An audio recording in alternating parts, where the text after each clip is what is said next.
Hey guys, so today I'm here to talk and discuss about why listening is an important factor in public speaking.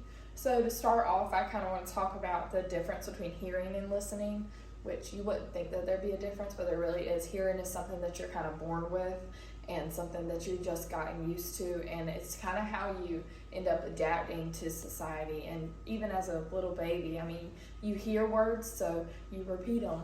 So that's about how that process works. While listening is when you actually comprehend what you're hearing.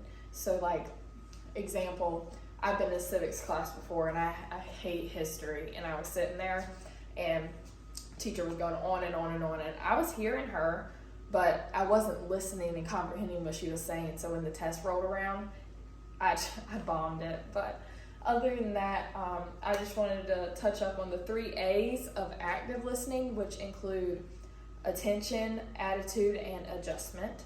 And attention, you're always going to want to grab the audience's attention as well as give your attention as a speaker to the audience, kind of try to make that bond.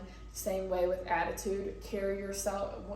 The way you carry yourself is going to speak a lot about you and your character. And adjustment, of course, you're going to want to adjust to how your audience is perceiving things, and just all the way around.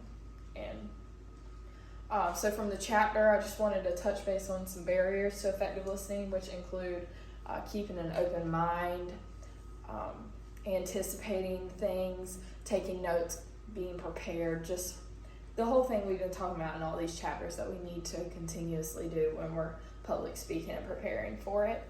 And last thing I kind of want to talk about and touch base on was nonverbal feedback and verbal feedback. So like nonverbal feedback would be the way you carry yourself when you're sitting there listening, and the way you're kind of perceiving the speaker. So you're not really speaking back to them, but you're giving them gestures and showing that you care about what they're talking about, along with verbal feedback, which is when you like ask a question, if there's questions at the end and stuff like that.